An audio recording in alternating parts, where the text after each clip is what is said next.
Another home game for the Toronto Raptors and another loss on home court as they welcome in the Ja Morant-less Memphis Grizzlies. The Raptors just beat Memphis in Memphis with Ja Morant. Had that miraculous second half. And they come to Toronto and they lose 98-91. Well, the Raptors lose at least. They're now 9-13 on the season. My math is usually terrible, but I will try this. The Raptors went on that 6-3 spell earlier in the season. Since then, they are 3-10. It's awful. Like I mentioned before, it's either you get great offense and no defense one night, or you get all great defense but no offense. Today was one of those pretty good defensive games, but you don't get any offense. 98-91. He scored 91 points in this game. But you know what, Raptor fans? I don't know if this season's going to be a wash. I really believe that it all depends on OG.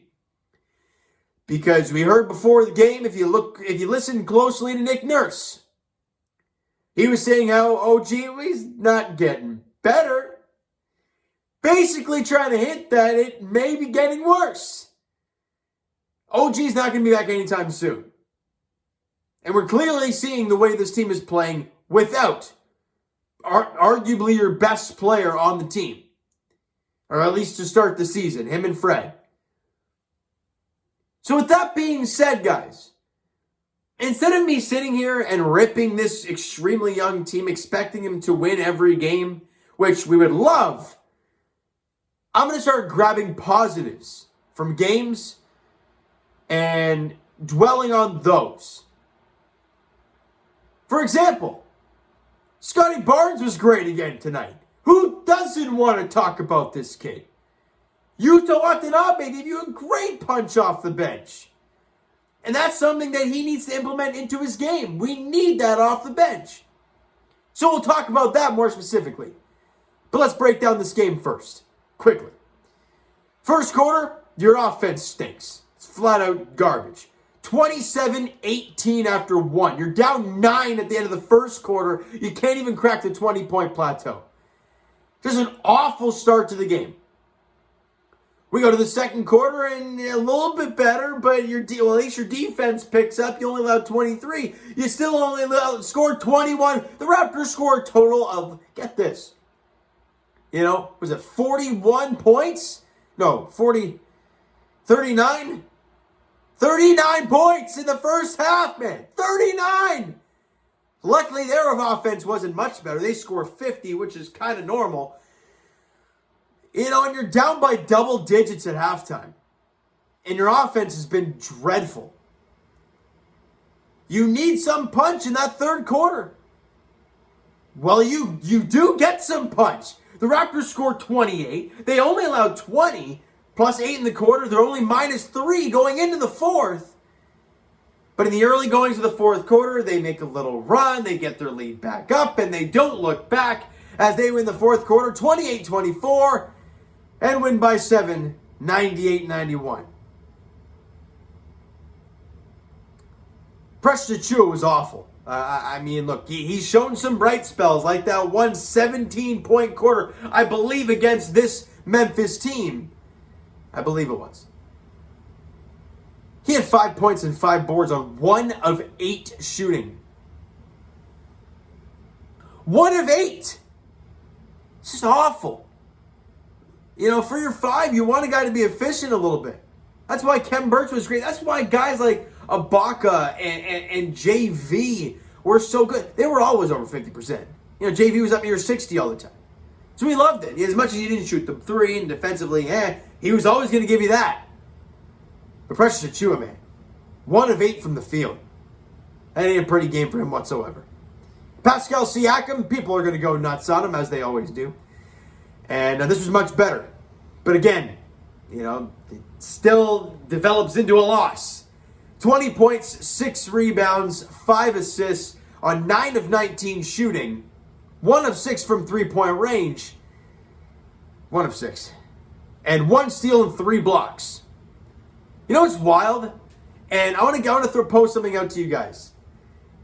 And it's something that I saw on Instagram, and it was kind of wild to think about. We all hear about the reiterating Pascal's the problem, trade him, get rid of him. Look at the stats for 2019. Now, ideally, the team was better. But look at them without Kawhi. We all know that record was good. Take a look at the record without Kawhi Leonard. It was fantastic. Look at 19-20, right? I guess for the first bit, well, when Kyle Lowry wasn't playing in the first bit, I guess. You know, the numbers were fantastic. The numbers without Kyle were pretty good. And even without Pascal, you know, it's only 7-4. So it's like, are you going to trade those guys too? Would you have traded them too at the time? Of course not. So I understand people are talking about it, and I get it. The way this Raptor team is headed right now, and Pascal's not a young guy by any means anymore, but he's like years of experience-wise he is, but I think he's, 27, 28 years old now, so I don't know what they're going to do with him. I have no clue what Masai got up his sleeve. I trust the guy more than anything to even Masai Ujiri. But Pascal, 26-5, 9-19, 1 of 6, but stealing 3 blocks in the game, and a lot of those points, I believe, came late in the game. So I don't know. Take it with a grain of salt. I wasn't able to catch the entire game, so it might be a little splotchy, but I got to get this out for you guys. Now, let's get to the guy that everybody wants to talk about, Scotty Barnes. Because we talked about a few games ago, we want this guy to shoot more. The talent's there. The athleticism is there. Start taking shots. And I believe, what did he go, 4 of 9 from 3 in the last game? He took 6 threes today. 19 points, 7 rebounds, 3 assists on 8 of 16 shooting, 50%. You love to see it. 3 of 6 from 3, 50%. You love to see it. And get this. Not only are those stats extremely nice from Scotty, just he sprinkled in 2 steals and 4 blocks. Scotty Barnes. You know, if we're building a team around a young core, that's the guy you build around. Period. That's all there is to it. The kid is phenomenal. He's taken his offense to another level at this point. And we're seeing him grow up right before our very eyes. And it is beautiful to watch. I mentioned in the season preview that we didn't know what Scotty Barnes was going to be. Is he going to be like an in-season adjustment where he's just going to get better and better and better as the season goes along? Or is he going to be one thing this year, big off-season, better next year? Well, it seems like that in-season adjustments for Scotty Barnes is in the make. Obviously, he had a great start to the year. Then had a little bit of a dry spell, obviously with the thumb being a problem as well. And in his last 2 games, Scotty Barnes against Boston and then against, who the heck we play tonight? Memphis tonight. Did a great job. So, fantastic game for Scotty Barnes. Fred VanVleet, 15 points, 9 rebounds, 3 assists on 6 of 13 shooting. Was 1 of 5 from 3-point range. So, your 2 big guys in Pascal and Fred combined 2 for 11 from 3-point range. Not very good. Your best players. Not going to cut it, if you ask me. And Yuta Watanabe off the bench. We talked about in the last few guys. The fact that the bench has done squat for this team. Absolutely nothing. Your top scorer today was Yuta with 11.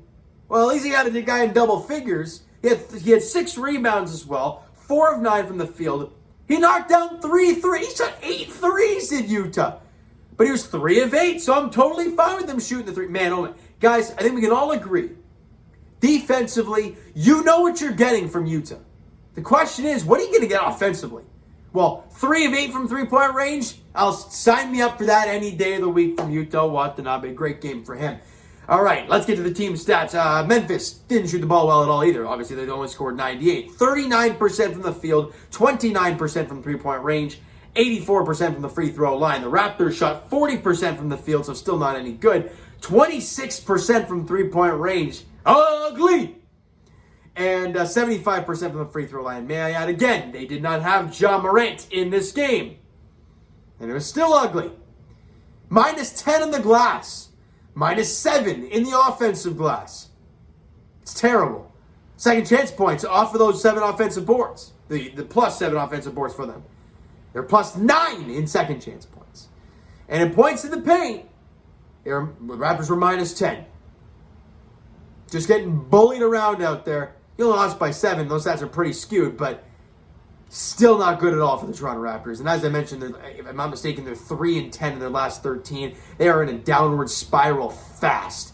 And it's not pretty to watch. And there's really no reinforcements that are on the horizon. OG's not going to be out he's going to be out for a little while. I'm assuming Khem Birch is going to be out for a little bit longer. His knee's swollen still. It's just not pretty at all for the Toronto Raptors right now. And it doesn't get any prettier. Because on Thursday, you're welcoming Giannis and the Bucks. 7:30 tip-off there at Scotiabank Arena. Can the team win a ball game at home against a really good opponent? They'll find a way, right? They'll lose to Memphis. They'll lose to these teams that they should be beating. And then they'll somehow find a way to wake up for Milwaukee and they'll beat them. I don't flipping know what's going to happen. But either way, like I mentioned you guys at the start, I'm going to try and grab positives and run with it like I did with Scotty and Utah today. We'll do that more moving forward because at this point with this young squad that really the expectations were a little bit higher than they probably should have been, they're not doing too well. And Scotty's doing great.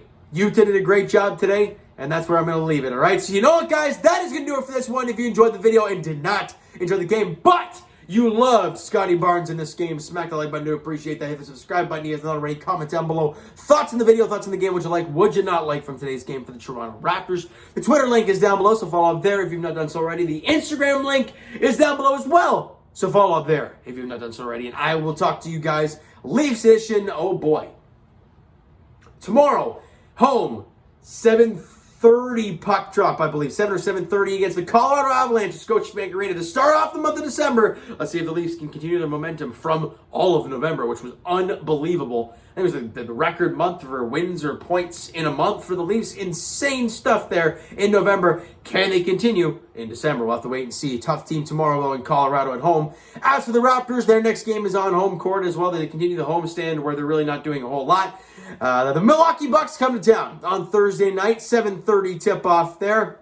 Let's see what happens, all right? So thank you guys so much for listening and watching. I hope you enjoyed the video. We'll talk to you guys then.